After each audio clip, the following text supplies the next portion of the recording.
We are back and better than ever after a couple of week hiatus of things going on in the workplace. But wherever you are and however you may be joining us, we are tickled to death that you're here. Thank you for tuning in as we have strived to be to understand really Christians at work. Um, we haven't always had all the answers, but what we've strived to do is understand it, to talk through it, and to give you some ideas, some things to think about, some things to pray on, some things to meditate about as you try to do you the best job that you can in having God with you in the workplace and doing things that we need to do in order to show our faith to others. Joining me always on this never-ending quest to try to be better is my friend Michael Ray. Michael, how's everything in Somerset? Everything is beautiful, my friend. All is well. It's always new opportunities, new challenges, and happy Thanksgiving, my friend. Absolutely. Happy Thanksgiving to you too. For those of you that remember from our last podcast, we closed really talking about this idea of how do you not just instill culture, but how do you affect change in the workplace? You know, we've been just a quick recap. We've been all around the org chart so far. So we've talked about what we do in leadership and how you handle difficult questions in the workplace. How do you deal with some difficult situations, or what are things that you have to be mindful of in different places on the org chart? But that's kind of led to some leadership questions and leadership issues, and then kind of led to this idea of how do we I want to affect change. I'm pretty happy about where I work, the people I work, but maybe the culture's not right, or I just want it to be better. So how do I affect change? And as we left off last time, that idea was in can you do it from the top down? Can you just get together as the C-suite, as leadership, and say, here's the change that we want, and that's the only way to do it? Or is it more grassroots, bootstrap movement? And depending on where you're at it on the org chart, how do you fit in there? um, so Michael, let me throw it to you, since you're kind of the top down guy.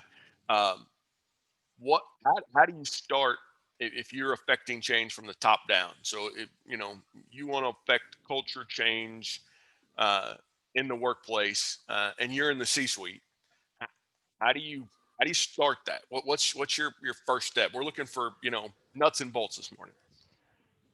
I would try to lay a little foundation of your question first, and I think we probably made this clear, and people who have suffered through some of our previous episodes, but first of all, I really do believe the culture is critically important if you're trying to build um, a God fearing kind of organization, and obviously, and I just think in general, culture is the it is so critical to try to achieving your goals as an organization. I'm probably really squishy on this. I just think culture kicks strategies butt, and you can have a better strategy than um, business A can have a much better strategy than business B, but if business B has committed people that are willing to work their tail off in pursuit of the same mutual goals, they're going to win.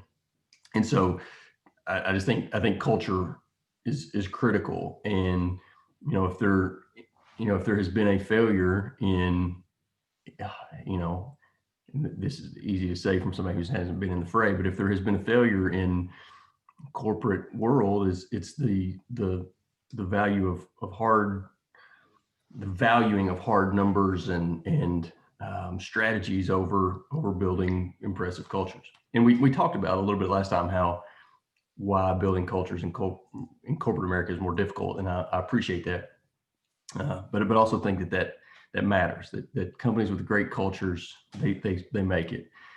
And it's a lot the same way that this is way oversimplified and probably overused, but I think it's also true that it's same with people as with organizations, that character is destiny, and that organizations, first of all, people with character, over time that shows itself out, and in organizations with character, um, show that in their culture, and culture wins. So that's my advertisement for, we're genuine here, or when we say culture matters.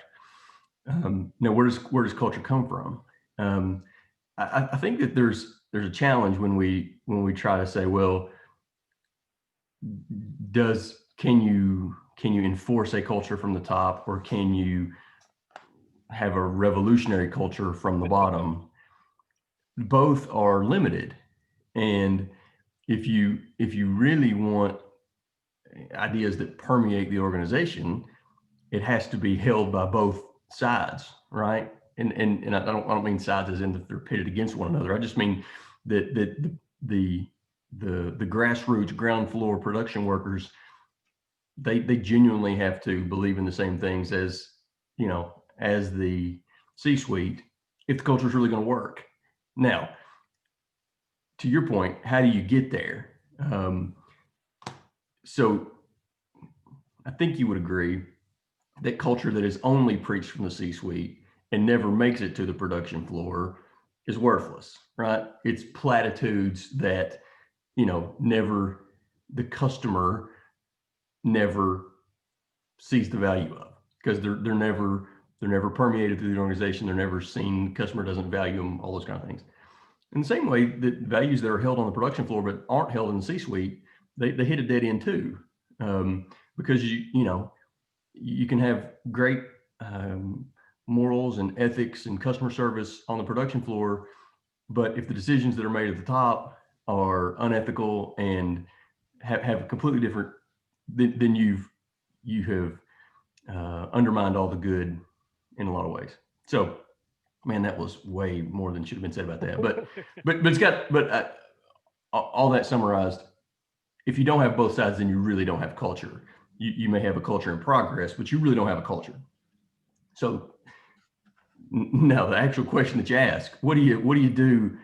What can you do from the top? And so if I truly recognize that fact, that it doesn't matter how great our platitudes are, if they're not held by the throughout the organizational chart, then if I'm really going to affect culture, first of all, I think it's got to be explicit. You got to say, here are the things that we believe in. But secondly, I think there has to be some collaborative. It has to be held, and there's going to be some buy-in from people throughout the organizational chart. It can't just be forced down from on high. And this is more business than Bible right now, but I think we can turn it around. And so, from a business perspective, I think you got to have buy-in. You got to have those conversations with people on the production floor. From a, how do we get Jesus and his principles into that? That I think has to do with, does the individual, you got to hold those things personally before you can exude them on the organization. And so, Mike, if you hold those things personally, the kindness, goodness, respect for others, patience, loving kindness, if you have all those attributes, you can make a strong case to someone on the production floor that says, hey, this is why these attributes are best for our business. Our culture needs to be based on these things, and get some buy-in on those things. If you don't have them personally, then it doesn't matter. And so I guess the long-winded answer to your question is, first of all, you better know yourself. And if you don't have them personally, it doesn't matter. If you do have them personally, you got to go actually have the conversation with people throughout the organization. Is this who we are? I try to have this attribute, but do we have this attribute? And if we don't, why not? And is this something that we collectively think we can strive for? If you can get buy-in on that, and I think you can, then you've got something that everybody can really work for. All right, I'm done for a while. Here's the thing, and as Michael said, maybe we do need to back up here a little bit on some of this. And when we talk about culture, that's every organization. I don't care where you're at. And I would argue even within a local church, um, culture is important. I mean, how you treat one another, how you interact, what your reputation is amongst others. All of that is very important. And I think sometimes when we work for a good company or we go to a good church or whatever, culture may be one of the things that we forget to define as what makes it good. And typically, I guess in my view, from my perspective anyway, that it's good leaders that believe in things that lead to that direction. But to Michael's point, it's good people that are there to follow.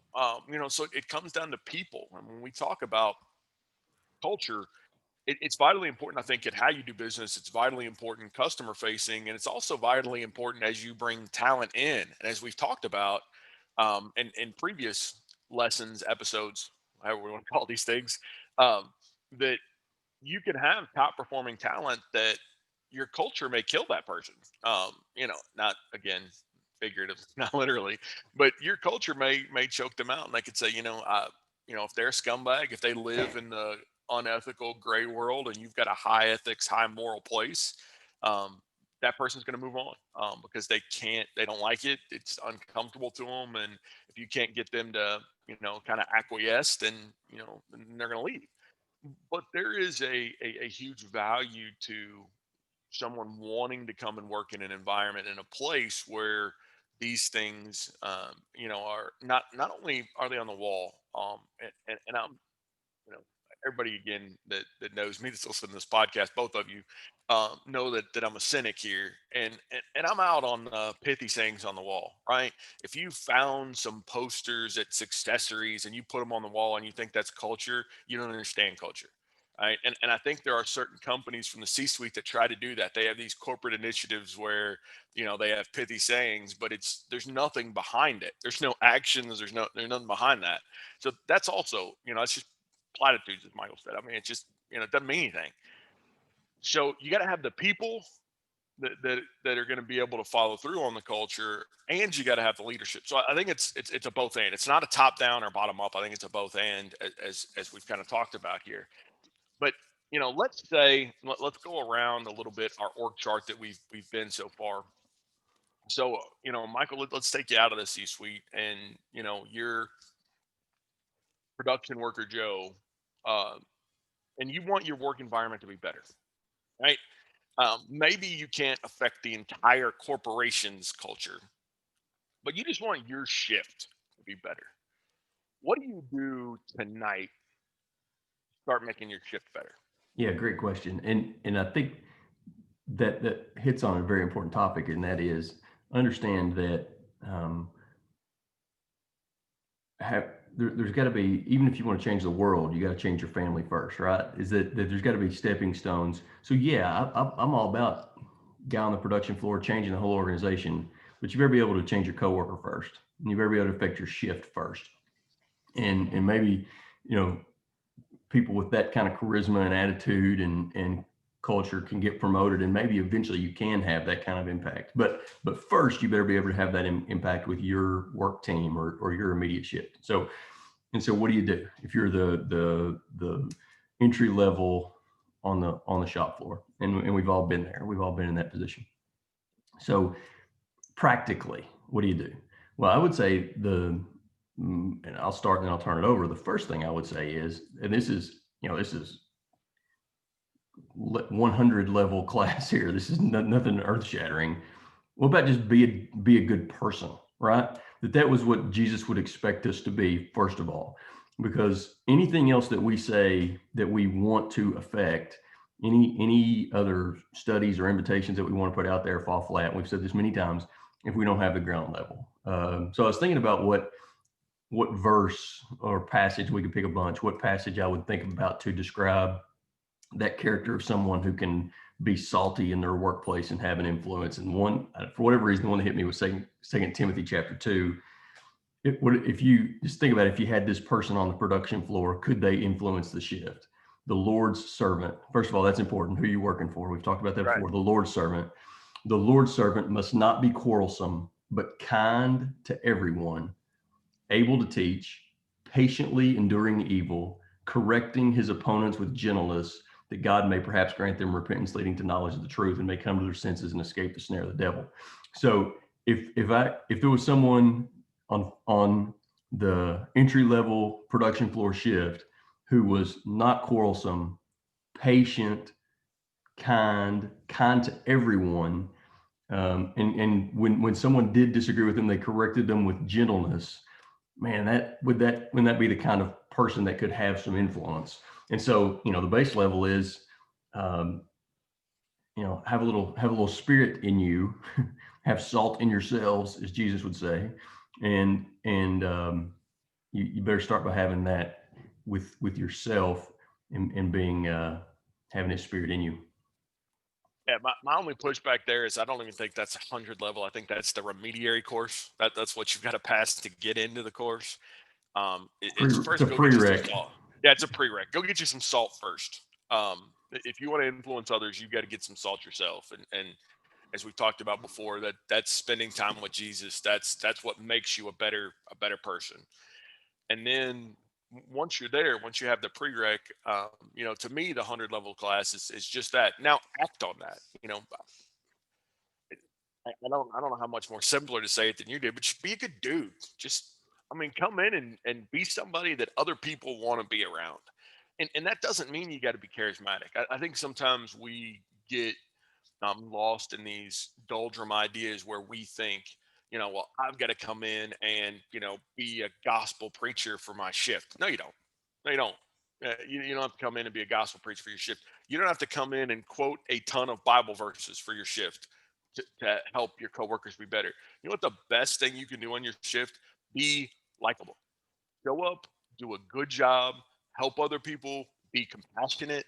All of what Jesus says are the weightier matters of the law. I mean, it's those types of things that if you are just a solid person, then and here's the crazy thing about this. This is the thing that's absolutely absurd about what I'm saying. What's crazy is that's distinctive in the world that we live in. Like if you just show up and you're a good person and you're kind-hearted and you're helpful and you do your job as good as you can do your job, that stands out like a sore thumb. It shouldn't. It absolutely shouldn't. But it does. In the culture, in the world, in the environment that we live in today, that absolutely does. And people are going to wonder why you're different. Why aren't you just like the rest of us fussing? Yeah, and I would also say if you can keep that humility and gratitude when things are not perfect, because they're not going to be, and so if you keep that Christ-like spirit when the tornado is spinning, that is extremely distinctive, and people notice that. And so again, you've hit the prerequisite. If you have a noticeable salt, you have a noticeable spirit that's different about you. And everybody's been on that entry level position. Things don't always go perfect. And when the hurricane is spinning, the people that still are smiling, that still are positive, that still are grateful, that again, we've probably oversold that, but that'd be where I'd start. So assuming you have that baseline, what's next? But let me throw one more thing in that's as important or maybe more important. It's not just when things go bad, but when you mess up. Sure. Again, maybe you've had a different work experience than I have, Michael, but I messed up a bunch of stuff at my first job. I messed up a bunch of stuff when I got this job, um, because you don't know what you're doing in a specific role until you start doing that role, and you're gonna make mistakes. That's just part of the course. You're gonna make mistakes. So also, it's how do you handle when you make the mistake? Do you own it? Do you try to learn from it? Do you try to be better? Because that's also very distinctive. People will look at you, you know, and the natural inclination is, to make excuses or to blame other people or deflect or whatever. But when you own, look, guys, I messed this up. I think that's one of the best things you can do as a boss, as a supervisor, is to go to your team and tell them it was your fault when something went bad.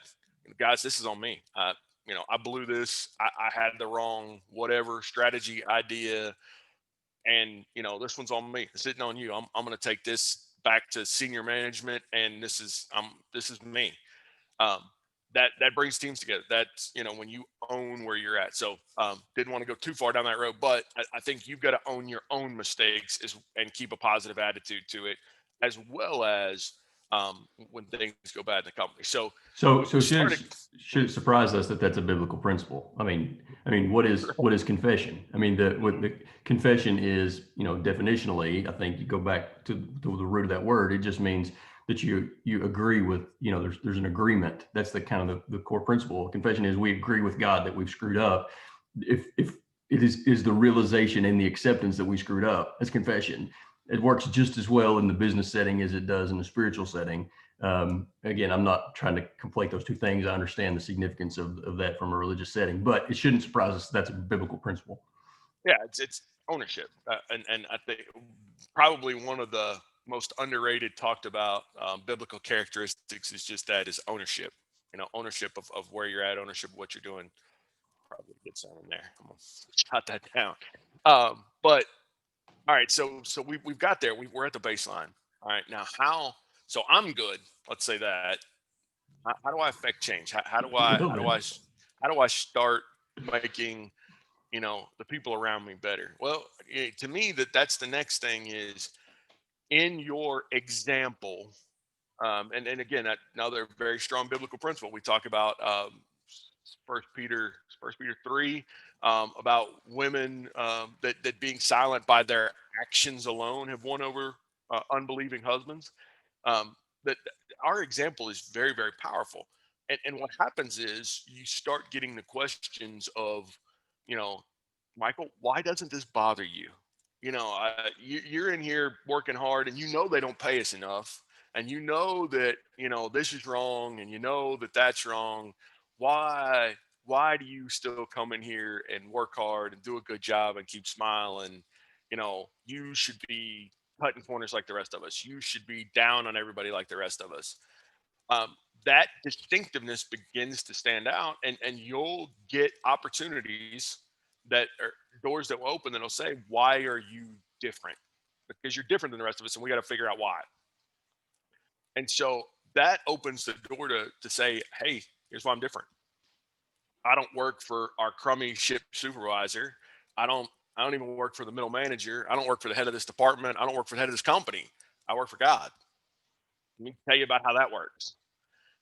And that gives you openings and gives you opportunities. And we've kind of had this debate before in previous lessons about, well, you can do things at a small company that you can't do at a big company. Well, this is something you can do at any company. I don't care what shift line you are. Somebody asks you why you're different, you can tell them why you're different. Now, there's going to be a line that that you can't cross. You probably can't, have Bible studies on company property, but you can invite somebody to lunch. You can have a conversation off campus, and you can't be forceful with it. You can just say, hey, here's how I do what I do. If you'd like to come to a gospel meeting, if you'd like to come to a church service, if you'd like to come to an event we're having, I'd love for you to come and see some other people that are like me, that this is how we strive to live. Let me show you our culture in another environment. Yeah, one thing that I think is implicit in that, but it probably ought to just be said is, first of all, you got this salt in yourselves. If you're going to have an impact on the culture, you got to care about other people.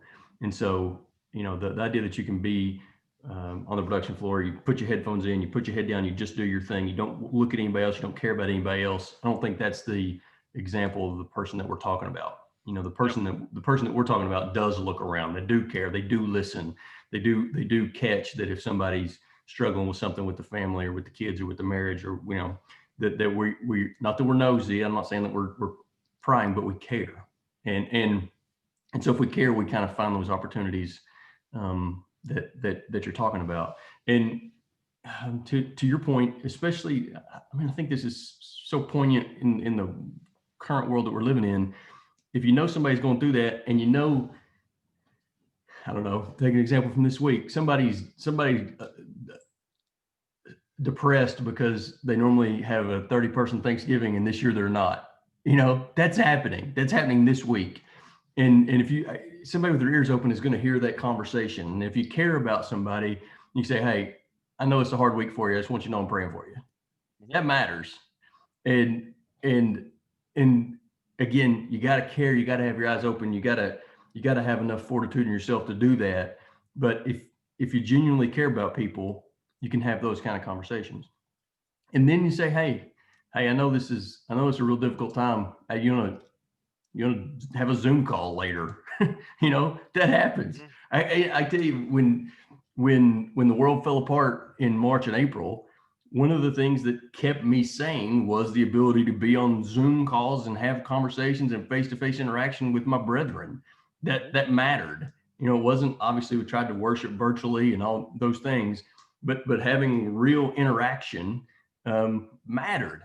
And so uh, it's perfectly okay to ask if hey, would you be up for an outside of work conversation? Whether that's just is there anything I can do for you? And maybe that's the best place to start anyway, to people know that you care. But then to say, hey, can I say a prayer for you? Or would you like to say a prayer with me? Um, you know, you know, catch lunch off campus somewhere next week and I think have a, read a psalm. All of those things have an impact, and they start to spread some salt just in the immediate around you. But I think it does have to be person focused. Is that we can't just be to your point, we can't just be out shouting. I'm not going to say we can't. I'm not sure it's as effective. We're just out shouting Bible verses into the air like Johnny Appleseed, just spreading stuff randomly. I want to be person focused. I want to talk to a person, and if we can soften a person up, then we've had some real impact.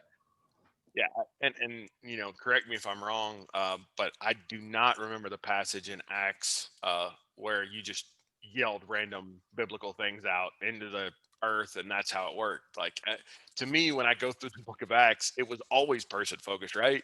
It Yeah, was you went to them, you talked to them about where they were, about what was going on. It's like, to me, it's not a difficult prescription. It's always individual focused. It's always caring about them. It's always about where they are. And I'm going to throw just a few more like quick ideas of stuff. You've got somebody that's maybe struggling in their marriage at work, and they're talking about it, right? Or they kind of bring it up. you know if you've got a good marriage book about helping stuff, there's nothing wrong with handing it to them. Like, hey, this helped me. I read this. We were going through a tough patch. um this made a ton of sense to me. Or hey, let me give you, I'm going to write down a website for you. Here's several sermons that this guy did that was really helpful for us. Or here's a marriage workshop that was really helpful for us. I just want to give that to you. I'm thinking about you. I hope that works. We'll be praying for you. But here's something constructive for you to do to try to get better. And those are types of things that, you know, unfortunately in the workplace, and I've seen this. I don't know if Michael's seen this, but you get somebody that's, at work, and they're complaining about their marriage. And there are other people that see that as an opportunity, maybe to pick that person up. Like, maybe they're going to hit the free agent wire here shortly. And, let me try to weasel my way in. Yeah, that's right. He's a scumbag at home. I'm not that bad. You know me. I'm here at work. We can make this go, instead of trying to help you protect your marriage, right? And I think that's different. Again, that's distinctive. It's not, let's kind of weasel in here and see what I can get out of this, but how can I help you? Let me kind of come around and help you. So I think giving people, books, pamphlets, things to listen to, podcasts to turn on, all of that stuff, can be a way. The other thing that's important, and I know it's weird in the world we live in with COVID, but I'm going to beat my drum for this anyway. But I think this is why hospitality is important too. That you have people over and in your house. I, I've met very few people that turn down a cookout. Right? Hey, Bob, we've been kind of talking back and forth at work about a few different things. I'm gonna have some people over on Saturday afternoon, and we're gonna grill some burgers. You want to come? And have them be around other people. Have a couple of other couples over, that are all Christians, and let them see what this culture looks like. I'm not the only one that does that. I've got a whole circle of people that this is just what we do. and let them experience kind of being drawn out of the world and into a culture, or a very small size sample of the culture too, right? And so again, in my mind, that's how it happens. It's, you get Bob on board who works next to you, and then maybe you get two more, and then before you know it, you've got three or four, and then you've got your team or maybe your shift. That even if, and I'm not saying you got 100% conversion rate that all these people are coming to Jesus, but I think when they see you, that this is not just a, and I hate to say this is not just an act. This is just who I really am. I'm really a good dude, no matter where we're at. Um, that builds that camaraderie, that starts to build that culture, even if spiritually you don't get there. I think you can at least culturally get there. I think I've said this from the pulpit for 15 years now. There's nobody that can argue with me that there is one thing biblically that we are commanded to do or told to stay away from, that this doesn't make you better at every aspect of life. Doesn't matter what it is. Even if you don't want to get to the I need to obey God phase, you can acquiesce that the principles make everybody better. So, I mean, we can get into the minutia of what causes people to not want to obey the gospel, but there's no one that can argue that the principles aren't solid. And so I think you can kind of work it through that way. Two things as I think about what you said there. One is what you describe, whether it comes from the C-suite or whether it comes from the first person, the lowest entry level position on the organizational chart. What you're describing is leadership, and I think we probably do a disservice to that word if we think that it can only come from someone that's quote higher on the organizational chart. That leadership is just directing someone toward a common purpose, right? And so if did the wife in First Peter 3 show leadership? I would propose that she did. Now, does that mean she had authority? No, it doesn't. But she led her husband to God. So if we are if we wherever we are, whatever authority level we have, if we are leading someone down the right path or coaxing, helping someone down the right path, that's leadership. And so anyway, I would say let's not separate that word from different levels of authority. Leadership happens everywhere. Secondly, as I thought about the only time I can think about someone going around just shouting God's message into the air, the last time that actually worked was probably Jonah. And I don't want to go through what he went through. And so I was trying to think about, did that ever actually work? So maybe Jonah is our only example. Then you probably have to have some fish, what I'm trying to say, gastric juice stain influence to get your point across in that instance. So I don't think also, if you read chapter 4, don't know that's the best example of the guy you want to emulate. Yeah. Not turn out well. Yeah. Well, that was the problem. He didn't care about the people. He was just going to go shout the platitudes, so he could check the box. And if that's what we're doing, that actually probably is a pretty good example of somebody doing it, for the wrong reason. But being a leader is available anywhere. And to your point, once you make those incremental changes, it's we read Acts 2 and we want this. What we would love is to convert 3,000 people at a time. The reality is that hearts change one at a time. And if you can change one, and then you have a bigger sphere of influence, and then you can perhaps influence another.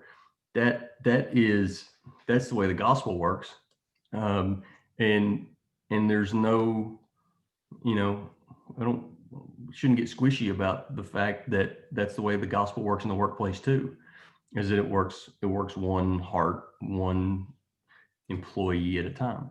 And so anyway, I think that's the way the bottom up can be a reality.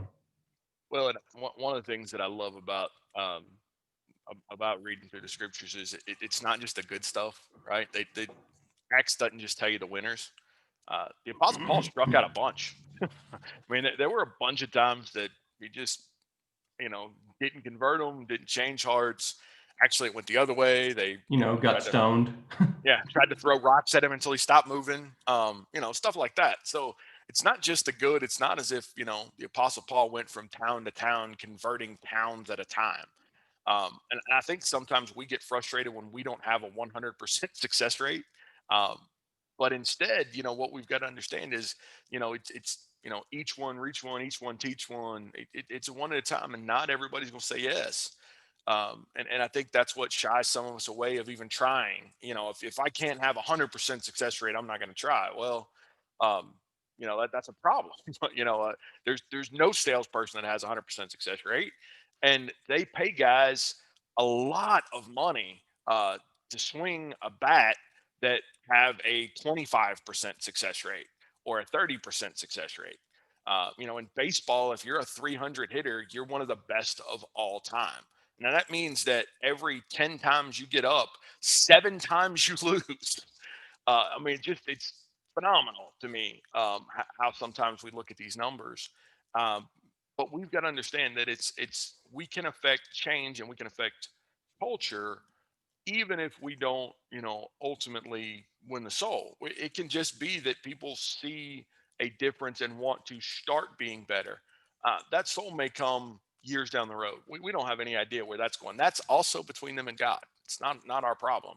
Our problem is, how are we trying to affect change in them? Are we doing our part to be salt and light? And if we're doing that, then I'm convinced we'll change the culture of the people around us.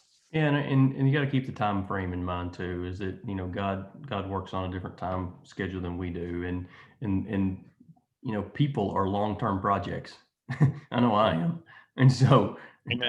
ask my wife, and so you know consistently showing up with that same salt and that same attitude is it is easy to be discouraged when people are disparaging of the things that we might hold as important, but people are long-term projects, and if we genuinely care and we keep working, you know there God's word doesn't come back void, and so there will be fruit in that over time, but it may require a lot of patience, and that was Galatians says the farmer with patience has to bring forth that stuff. So that I think that bringing that attitude as well. So you be a leader wherever you are. You got to care about people. You better have salt in yourself, and you better be patient. Yeah, and that's the other thing I want to, double down on here as we start to bring these ideas to a close today is that, you know, if you go and do this stuff tonight on your shift, things aren't going to be better tomorrow. I mean, maybe incrementally, but your whole company's not going to change because you had a good shift. Um, it's time of doing that, right? It's these ideas over and over and over again, day after day, week after week, month after month. That's how you affect change. And I think sometimes we get discouraged when, hey, I went in, had a really good shift. I cared about people tonight. I gave them 2 or 3 hugs, and we're still just as disgruntled as we were last night. Well, I mean, it's we've got to give ourselves a break here and have some expectations that are more in line. That we're going to start this today, but it may be, it may be 6 months, it may be 12 months, it may be 2 years before we fully, saturate the people that are around us, and that's okay. Our number one goal is to do what we can do best every day, and to let that change effect on others, and let God be the one that gives the increase. I go back to this a lot when I get discouraged in this same vein. Is what Paul said was the methodology, right? I planted, Apollos watered, but God gave the increase. That's how he explains it to the church of Corinth, is that, so that tells me that you and I have two options here. We're either sowers or we're waterers. We're not increasers, right? We're not going to change a heart. But we can sow seed in that heart, or we can water the seed that's in that heart. And that's what we gotta back up and say, what really am I supposed to do here? um, and that's what we got to do to the best of our ability, and that's what's going to change. I'm convinced it's not going to just change the culture around us. It's not just going to change our shift, but that's what changes the whole world. That's how we get to be a better community. That's how we get to be a better commonwealth. That's how we get to be a better country. That's how we get to be a better nation. That's how we get to be a better world. But all of these start, affecting the level of the people around us first. Yeah, Joseph had to work. He had to spread some salt in prison for a lot of years, right? Until he had an opportunity to spread his salt in other places. And so, that goes to your patience point. And I think maybe that he is an example of that.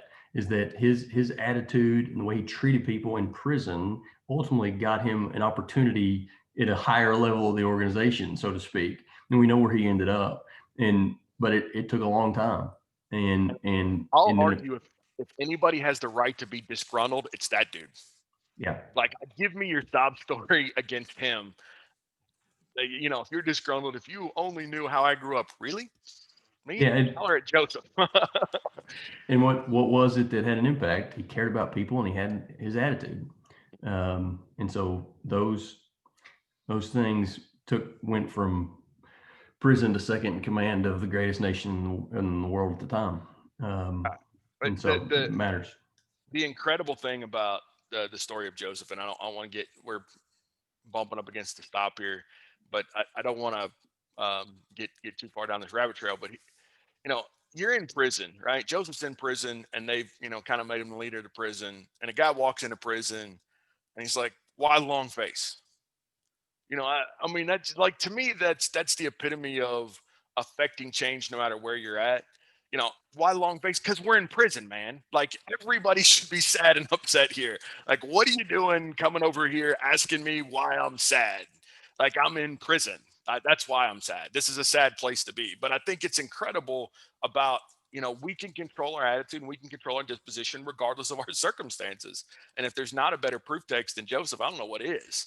Yeah. Maybe Job, because if you can keep your disposition, you can keep your mind focused, you can keep your mind right, I think you can get through anything. Paul and Silas in Philippian prison. Yeah, that's what that reminds me of. Same attitude. God's people in worse circumstances still spread joy. All right, I know we got to bounce, man. Enjoyed it. Absolutely. Thank you, sir. Thank you all for tuning in with us. We'll pick up with more thoughts next week. I hope everybody has a great Thanksgiving. Spend some time with your family. Even if not all of them can come, be thankful for what you have, especially in a crazy year like this. It's always good to take a pause and be thankful. I don't care what else is going on. But we're thankful for you. Thankful for you, Michael, and the time we spend doing these things. Hopefully, we got others out there in the world that's getting some good out of this. But we'll say goodbye for today, and we'll pick up here in a week or so. It's good, brother.